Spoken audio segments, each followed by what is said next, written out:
20 अगस्त 2013 की शाम 7:21 के आसपास का वक्त हो रहा था। पीजीआई चंडीगढ़ से एक फोन पहुंचता है दिल्ली के द्वारिका में। और जैसे फोन पहुंचता है तो उस व्यक्ति ने रुदन आवाज में रोते हुए एक बात कही कि आपका बेटा हर्ष चौथी मंजिल से गिर गया है, आप जितनी जल्दी हो सके हॉस्पिटल में आ जाइए। पिताजी ने जैसे ही बात सुनी उसके बाद फिर वो थोड़ा रुक जाते हैं, रुक कर सोचते हैं, सोचने के बाद फिर से फोन करते हैं। कहते हैं भाई साहब आपको कोई गलत फहमी हुई है, मेरे बेटे का नाम हरीश राणा है, आप बोल रहे थे हर्ष। जैसे सामने वाले ने ये बात सुनी उसने कहा कि अभी एक सेकंड रुक जाइए, मैं ये कंफर्म करता हूं कि क्या वाकई ये फोन आपके लिए किया गया है या ये फोन किसी और के लिए किया गया है। तभी वो डॉक्टर के पास जाते हैं। डॉक्टर के पास जाने के बाद पूछते हैं कि मरीज का नाम क्या बताया था सर आपने। वो कहते हैं कि मरीज का नाम हरीश राणा है। जैसे उधर से डॉक्टर साहब कहते हैं मरीज का नाम हरीश राणा है, तभी इधर से आवाज पहुंच जाती है। पहुंचने के बाद फिर जो ये व्यक्ति सुन रहा था वो एकदम से थर थर से कांपने लगता है। समझ नहीं आ रहा था कि अब पूछा जाए तो क्या पूछा जाए, क्योंकि ये जो खबर थी एक तरह से लग रही थी पूरी तरह से कंफर्म थी। इसके बाद भी तसल्ली के लिए उन्होंने अपने बेटे को फोन लगाया और फोन लगाने की कोशिश कर रहे थे, लेकिन कई बार कोशिश करने के बावजूद भी बेटे का नंबर नहीं लग पा रहा था। इसी बीच में वो व्यक्ति तुरंत अपनी पत्नी के पास पहुंचते हैं और जाकर कहते हैं कि हमारा जो बेटा है ना वो गिर गया है, उसको बहुत ज्यादा चोट लगी है, जितनी जल्दी हो सके सामान तैयार कर लो और हमें हॉस्पिटल के लिए निकलना है। इसी बीच में उस लड़के की छोटी बहन होती है, तुरंत आती है, वो कहती है कि नहीं नहीं मेरी अभी आधे घंटे पहले भैया से बातचीत तो हुई थी, वो बिल्कुल ठीक है। रक्षाबंधन का पर्व था, रक्षाबंधन का त्यौहार था, भाई अपनी बहन के पास तो नहीं पहुंच पाया, लेकिन वो फोन पर बातचीत करने के बाद अपनी बहन से बातचीत कर रहा था, उसको तसल्ली दे रहा था। लेकिन माँ और बाप कहते हैं कि तुम्हारा जो भाई है वो इस टाइम बेड पर लेटा हुआ है। और भाई ऐसा बेड पर लेटता है कि लगातार 13 साल तक उसी बेड पर पड़ा रहता है, फिर वहां से उठ नहीं पाता। और जब उसको उठाने की कोशिश की जाती है तो ये कहानी पूरी दुनिया के सामने जब आती है तो लोग इस कहानी को सुनकर भावुक हो जाते हैं, सोचने पर मजबूर हो जाते हैं, क्योंकि इस कहानी में जिस जज साहब ने फैसला दिया वो खुद भी भावुक हो जाते हैं। आदाब, नमस्कार, सत श्री अकाल। मैं उस्मान सैफी। उत्तर प्रदेश के जिला गाजियाबाद का एक राजनगर एक्सटेंशन इलाका है। यहाँ पर राज एम्पायर सोसाइटी है, फ्लैट नंबर A1314। यहाँ पर एक महिला की अचानक से आंख खुल जाती है एक रात, और जब आंख खुल जाती है वो तुरंत ही अपने पति को भी जगाने लगती है। जगाते जगाते कहती है, साल 2024 की बात है, वो अपने पति से कहती है उठो, मुझे तुमसे बहुत जरूरी बात करनी है, अब मेरी बात सुनो। जैसे ही उस महिला ने अपने पति को जगाया, बार बार जगा रही थी, तो उसका पति उठकर बैठा हो जाता है। पूछता है क्या बात है, इतनी रात में क्यों परेशान हो रही हो। वो कहती हैं कि मैं ये चाहती हूँ कि हम लोगों को राष्ट्रपति और प्रधानमंत्री से मिलना चाहिए, उनसे बातचीत करनी चाहिए। वहां जाकर अपनी बात रखेंगे तो प्रधानमंत्री जी भी तो इंसान ही हैं, उनके कानों तक, उनके दिल तक जब हमारी आवाज पहुंचेगी तो वो भी हमारी बात सुनेंगे। राष्ट्रपति जी के पास भी जाएंगे, वहां भी जाकर अपनी बात रखेंगे। तब उनका जो बेटा था लगभग 11 साल से एक ही बेड पर लेटा हुआ है, वहीं खाता है, वहीं टॉयलेट करता है, वहीं सब कुछ करता है। बेटे की हालत कुछ ऐसी हो जाती है, शरीर के अंदर कई तरह के जख्म भी हो चुके हैं। और वो माँ जब अपने बेटे के बारे में बात कर रही है अपने पति से, वो कहती है कि हम अपने बेटे के लिए ना इच्छा मृत्यु की मांग करेंगे, इच्छा मृत्यु दे दो या फिर हमारे बेटे को किसी हॉस्पिटल में एडमिट करा दो। अब हम पर ये देखा नहीं जाता, हमारा सब कुछ बिक चुका है, अब हमारे पास ना कोई पैसे हैं, हम क्या करें क्या ना करें। ये बात कहते हुए जो महिला है वो रोने लगती है, लेकिन जैसे ही वो बात करते हुए अपने पति के सामने बात कर रही थी तो पति भी रोने लगता है। ये सब मुझसे नहीं हो पाएगा, मैं ये सब नहीं कर सकता, मेरे अंदर इतनी हिम्मत नहीं है कि मैं राष्ट्रपति जी से या प्रधानमंत्री जी से अपने ही बेटे की मौत की मांग करूं। महिला कहती है कि ये तो सब करना ही पड़ेगा। जब माँ ने जिद की अपने बेटे के लिए, वो भले ही उसने 9 महीने पेट में पाला, लेकिन जब 11 साल से अपने बेटी को जिस हालत में देखती थी रोज के रोज, उस पर बस रहा नहीं जाता है, तो तभी ये फैसला लिया। आखिरकार पति और पत्नी सीधा हाईकोर्ट दिल्ली की तरफ रुख करते हैं और जाकर पूरी कहानी समझाते हैं। जज साहब कहते हैं कि यहाँ इस तरह के कोई प्रावधान नहीं है, आपकी याचिका खारिज कर दी जाती है। जब याचिका खारिज कर दी जाती है, माँ बाप का रो रो कर बुरा हाल हो जाता है, सोचने पर मजबूर हो जाते हैं, करें तो क्या करें, बेटा परेशान है, हम भी बहुत परेशान हैं, और बेटे को मुक्ति मिले तो कैसे मिले, क्योंकि वो ना जिंदा है और ना वो मर रहा है। इस तरह की बातें आखिरकार फिर से सुप्रीम कोर्ट की तरफ रुख करते हैं। सुप्रीम कोर्ट में जाने के बाद जज साहब को पूरी कहानी सुनाई जाती है, वकील भी सुनाते हैं, जो डॉक्टरों की टीम आती है वो भी पूरी कहानी सुनाते हैं। और माता पिता पूरी अपनी मजबूरी थी, पिछले 11-12 साल में जो भी हुआ था, एक एक बात को, एक एक पहलू को बारीकी से जब बताया जाता है तो जज साहब भी सुनकर उनकी आंखें भावुक हो जाती हैं, उनकी आंखों में भी आंसू आ जाते हैं, सोचने पर मजबूर हो जाते हैं करें तो क्या करें, क्योंकि भारत के इतिहास का ये पहला ऐसा केस बनने वाला था, एक ऐसी नजीर बनने वाला था कि अब आगे भविष्य में जो होगा हर कोई इसी बात की दलील दिया करेगा, हर कोई इस बात के बारे में बताया करेगा, क्योंकि ये कोई पहला आदमी का केस नहीं है, ऐसे हजारों केस हैं। जज साहब ने सुना, जज साहब का नाम है JV पारदीवाला और दूसरे जज साहब होते हैं KV विश्वनाथन। पूरी बात सुनने के बाद वो कहते हैं कि एम्स को निर्देश दिया जाता है हरीश के लाइफ सपोर्ट सिस्टम को चरणबद्ध तरीके से हटाया जाए, यह प्रोसेस इस तरीके से किया जाए कि मरीज की गरिमा को, मतलब मरीज की गरिमा बनी रहे, उससे कोई परेशानी ना होनी चाहिए। इस तरह की बात थी। उसके बाद वो कहते हैं कि इच्छा मृत्यु यानी कि पैसिव यूथेनेशिया, मतलब किसी गंभीर रूप से बीमार मरीज को जिंदा रखने के लिए जो बाहरी लाइफ सपोर्ट या इलाज दिया जा रहा है उसे रोक दिया जाए या हटा दिया जाए, ताकि मरीज की प्राकृतिक रूप से मौत हो सके। बस इतना था। और जैसे ये फैसला दिया जाता है उसमें एक दो और हवाले दिए जाते हैं, और हवाला देते हुए जब जज साहब बोल रहे थे तब उनकी भी आंखें डबडबाई हुई थी, वो सोचने पर मजबूर थे। अब यहाँ से जब माता और पिता निकलते हैं तो उन्हें ऐसा लग रहा था कि ये सब जो हो गया है। तभी पत्रकारों ने उनके सामने माइक रखते हुए पूछा कि आपने जो एक मांग की थी वो मांग आपकी पूरी हो चुकी है, आप क्या कहना चाहते हो? पिता बस रोने लगते हैं। जैसे पिता ने रोना शुरू किया है तो उनकी रुदन, उनके रोने की आवाज, उनकी आंख से निकले हुए एक एक आंसू पूरा देश देख रहा था, पूरा भारत देख रहा था। तब लोगों ने इस कहानी के बारे में जानना चाहा कि आखिरकार क्या मामला था। वो कहते हैं कि साहब 20 अगस्त 2013 की शाम लगभग 7:21 के आसपास का वक्त था। एक फोन आता है, वो कहते हैं कि तुम्हारा बेटा जो मोहाली का जो पीजीआई है, जहां पर उनका बेटा पीजी में रहता है, हॉस्टल में रहता है, उसकी चौथी मंजिल से बिल्डिंग से गिर गया है और गंभीर रूप से घायल हो गया है। हम जैसे ही वहां पहुंचते हैं, अपने बेटे की हालत जब देखते हैं, देखने के बाद लगता है कि उसे गिरा नहीं है बल्कि गिराया गया है। ऐसा लग रहा है जैसे उसे बहुत ज्यादा मारा गया है, पीटा गया है। इसमें एफआईआर भी दर्ज होती है, पुलिस जांच भी करती है। पिता ने जो बात बताई थी उस पर भी कुछ प्रतिक्रियाएं आती हैं, लेकिन ये कभी नहीं पता चल पाया कि वो उसे मारा गया था, उसे गिराया गया था या कुछ और बात थी। अब आगे बस यही चलने लगता है कि वो गिर गया था। ये फिर माता पिता जब वहां जाने के बाद अपने बेटे को देखते हैं, देखने के बाद फिर डॉक्टर से बातचीत करते हैं। डॉक्टर कहते हैं कि इसकी स्थिति कुछ ऐसी हो गई है, ये किसी से ना बात कर सकता है, ना किसी को पहचान सकता है, ना ये बोलने चालने की स्थिति में नहीं है, यानी कि पूरी तरह से कोमा में है। और हम लोग देख रहे हैं पीजीआई चंडीगढ़ में लगभग 7 दिन तक उसका इलाज चलता रहा। 7 दिन के बाद डॉक्टर ने हाथ खड़े कर दिए कि हमने अपनी तरफ से पूरी कोशिश की है, आप एक काम करो, अपने इस बेटे को लेकर कहीं भी दूसरी जगह चले जाओ, जहां भी आप चाहो वहां इसका इलाज करा सकते हो, उपचार करा सकते हो। माता पिता बार बार अपने बेटे को याद करते हैं, सोचते हैं कि हमारा बेटा पढ़ने में शुरू से ही बहुत ज्यादा होशियार होता है, हर बार टॉपर आया करता था, वो सिविल इंजीनियर बनना चाहता था, साथ ही बॉडी बिल्डिंग का उसको शौक लग जाता है, उसकी जिंदगी सब कुछ ठीक ठाक चल रही थी। अचानक ऐसा क्या होता है कि इतना खूबसूरत, इतना हैंडसम बालक, वो उसकी जिंदगी इस तरह से दूभर हो जाएगी, परेशानी में आ जाएगी। तभी वो अपने बेटे को जो इलाज करा, उसका जो बेटे का एडमिशन कराते हैं, एडमिशन सिविल इंजीनियरिंग में चंडीगढ़ यूनिवर्सिटी में कराते हैं। हर साल उसकी फीस 1 लाख रुपए जा रही थी और हॉस्टल की फीस लगभग 60,000 रुपए के आसपास जा रही थी। अंतिम सेमेस्टर में ये हादसा होता है। 20 अगस्त 2013 की बात है। परिवार वाले अपने बेटे को लेकर यहाँ से, यानी कि अब पीजीआई चंडीगढ़ से निकलते हैं 7 दिन के बाद और सीधे पहुंच जाते हैं AIIMS Delhi JPN trauma centre में। और वहां जाने के बाद बेटे का इलाज कराना शुरू कर देते हैं। यहाँ भी 1 सप्ताह तक ही इलाज होता है। डॉक्टर जवाब दे देते हैं, कहते हैं कि इसकी हालत सही नहीं है।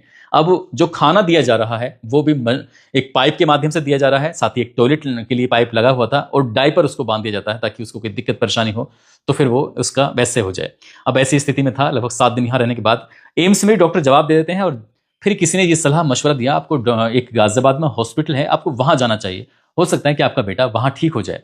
अब गाजियाबाद के एक प्राइवेट हॉस्पिटल में बेटे को वहां भर्ती कराया जाता है और जैसे बेटा भर्ती होता है, लगभग 18 दिन रहता है, तभी डॉक्टर का बिल आ जाता है लगभग 7 लाख रुपए के आसपास। 7 लाख रुपए बिल आता है।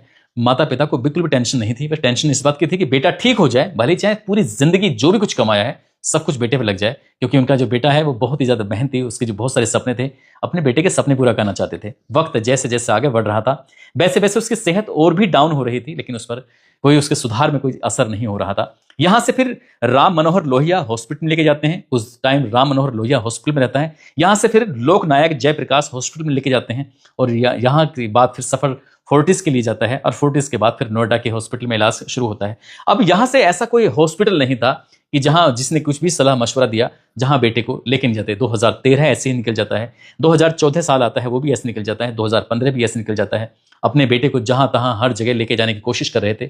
बेटा ना बोल पाता था, ना बेटा सुन पाता था, बस आंखें खुली हुई थी, देखता था, लेकिन सामने कौन उसकी तीमारधारी कर रहा है, उसके माता हैं, पिता हैं, भाई हैं, बहन हैं, डॉक्टर हैं, नर्स हैं, कौन है, ये नहीं पता चल पा रहा था। और बेटे का लगातार इलाज चलता चला जाता है और वो बेड पर ऐसा पड़ जाता है, उस बेड पर वो अपने आप से उठने की स्थिति में होता ही नहीं था। स्थिति ये आ जाती है कि उसको अब डायपर बांधना पड़ता था ताकि वो टॉयलेट वगैरह कर दे तो शायद उसमें आ जाए, और एक टॉयलेट के लिए उसके लिए अलग से एक पाइप लगा हुआ था। अब खाने की स्थिति ऐसी थी कि वो मुंह से खाना खा नहीं सकता था, पाइप लगा हुआ था, वहीं से कुछ ना कुछ डालना पड़ता था लिक्विड में और उसके पेट में पानी पहुंच जाया करता था, ये खाना पहुंच जाया करता था, खाना पानी पहुंचा। उसके बाद फिर ये एक ऐसी दिनचर्या बन जाती है, रोज सुबह 4 बजे उठना होता था, चाहे वो माता उठे, चाहे वो पिता उठे, चाहे छोटा भाई उठे। और इस हिसाब से उन्होंने नर्सरी अपने घर पर रखना शुरू कर दिया, क्योंकि बच्चा पढ़ना जाएगा या फिर माता पिता ये सब के सब उसमें बिजी हो जाया करते थे।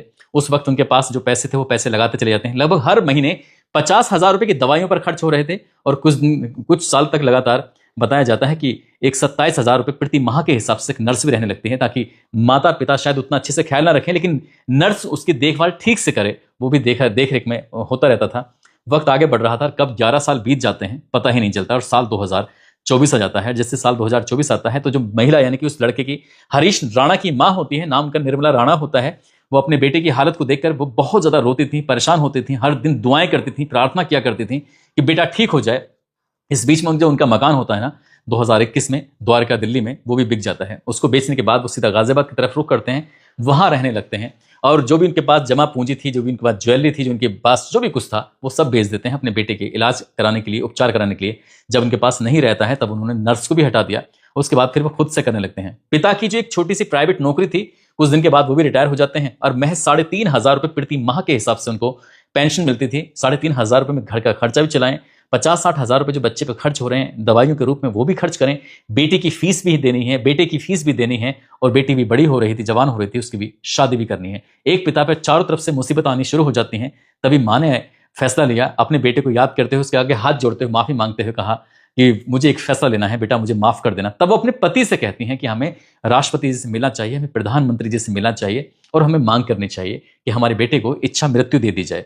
जब इस तरह की बात आती है तो उसके बाद फिर पति को यह बात सुनने के बाद बहुत बड़ा धक्का लगता है, झटका लगता है। एक बाप अपने बेटे के लिए ऐसा कैसे सोच सकता है? बस यही बात बार बार बोला जा रहा था, सोचा जा रहा था, और वो रो रहे थे। जो पत्नी होती है वो समझाने की कोशिश कर रही थी कि एक माँ होकर मैं जब इतनी बड़ी बात कर सकती तो तुम्हें क्या दिक्कत आ रही है? हमें फैसला लेना ही चाहिए। तब सलाह मशवरा लेने के बाद एक वकील के माध्यम से सीधे दिल्ली के हाई कोर्ट की तरफ रुख करते हैं। रुख करने के बाद वो अपने बेटे के लिए इच्छा मृत्यु की मांग करते हैं, लेकिन हाई कोर्ट में जब ये याचिका दायर की जाती है तो ये याचिका खारिज कर दी जाती है। कह दी जाती है कि ऐसा नहीं हो सकता। अब यहां से जब उन्हें कुछ सफलता नहीं मिलती है, तब इसके बाद वो फिर सुप्रीम कोर्ट की तरफ रुख करते हैं। पिता ने एक नया काम भी शुरू कर दिया था। वो बीच बीच में जब पैसे की जरूरत होती थी, किल्लत होती थी, इसके लिए स्कूटर का इंतजाम किया। स्कूटर का इंतजाम करने के बाद घर पर सैंडविच बनाया करते थे, बर्गर बनाया करते थे, कोल्ड ड्रिंक का इंतजाम करते थे। आसपास जहां फील्ड में बच्चे खेलते थे वहां जाकर उन सामान को बेचा करते थे। इस वक्त बेटा याद रहता था या फिर बेटी रहती थी बेटे के साथ, या फिर पत्नी रहती थी। किसी ना किसी को तो रहना ही है, 24 घंटे की ड्यूटी है घर में किसी ना किसी की। पैसे का भी इंतजाम करना है। हालांकि कुछ दिन के बाद छोटे वाले बेटे की भी नौकरी लग जाती है, लेकिन उस नौकरी से भी इतना कुछ भला हो नहीं पा रहा था। यही कारण था कि फिर हाई कोर्ट के बाद सुप्रीम कोर्ट की तरफ रुख किया जाता है, और पूरी कहानी, पूरी वाकया बताया जाता है कि पिछले 11-12 साल से हम लोग किस तरह का एक एक दिन के लिए ये मुसीबत झेल रहे हैं। यदि आप इच्छा मृत्यु नहीं दे सकते तो किसी हॉस्पिटल में इसको एडमिट करा दीजिए, हॉस्पिटल में ही इलाज हो, सब कुछ वहीं हो। हम नहीं कर सकते, हम बहुत थक चुके हैं। जज साहब ने पूरी बात सुनी, और पूरी बात सुनने के तब जाकर ये फैसला दिया। तब ये फैसला एक नज़ीर बन जाता है। हर कोई इस फैसले के बारे में बातचीत करना शुरू कर देता है। ये वाकई किसी भी माता, किसी भी पिता के लिए, किसी भाई, किसी बहन के लिए बहुत ही मुश्किलों भरी इनका फैसला था, लेकिन करते भी तो क्या करते। जो फैसला था उस फैसले के बारे में हर कोई बातचीत करने लगता है। आखिरकार ये इच्छा मृत्यु होती क्या है, इसके बारे में बताना चाहेंगे कि पैसिव यूथेनेशिया, यानी कि इसमें मरीज का इलाज या लाइफ सपोर्ट जैसे वेंटिलेटर, फीडिंग ट्यूब या दवाइयां की रोक दी जाती है, और ताकि मरीज की उसकी जो मौत है वो प्राकृतिक रूप से हो सके। इसमें डॉक्टर कोई नया काम नहीं करते, सिर्फ इलाज बंद कर देते हैं।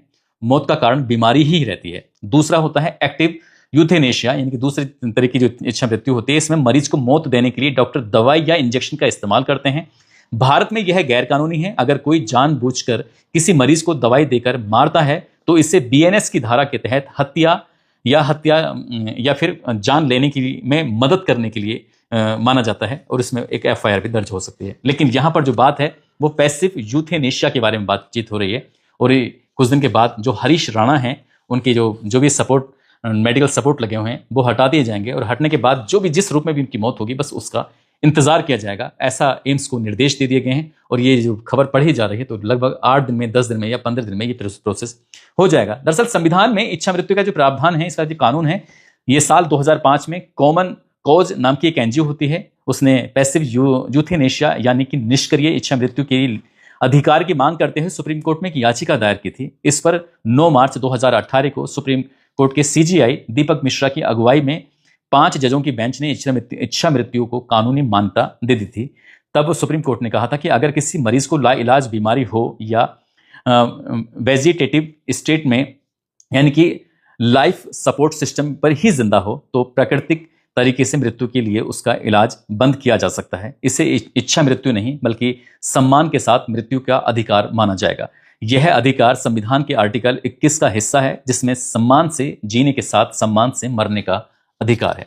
दोस्तों, इस पूरे घटनाक्रम को सुनाने का उद्देश्य किसी को परेशान करना नहीं है, किसी का दिल दुखाना नहीं है, बल्कि आपको जागरूक करना है, आपको बताना है कि इस तरह के हमारे देश के अंदर एक दो नहीं है, हजारों की संख्या में बल्कि लाखों की संख्या में केस हैं। न जाने कितने लोगों ने याचिकाएं दायर कर रखी हैं। हरीश राणा की वजह से न जाने कितने लोगों का भला हो सकता है, आप इस बात का अंदाजा लगा सकते हैं। माता पिता ने ये लड़ाई जीत कर न केवल अपने बेटे को बल्कि न जाने कितने लोगों को इसमें राहत प्रदान की है।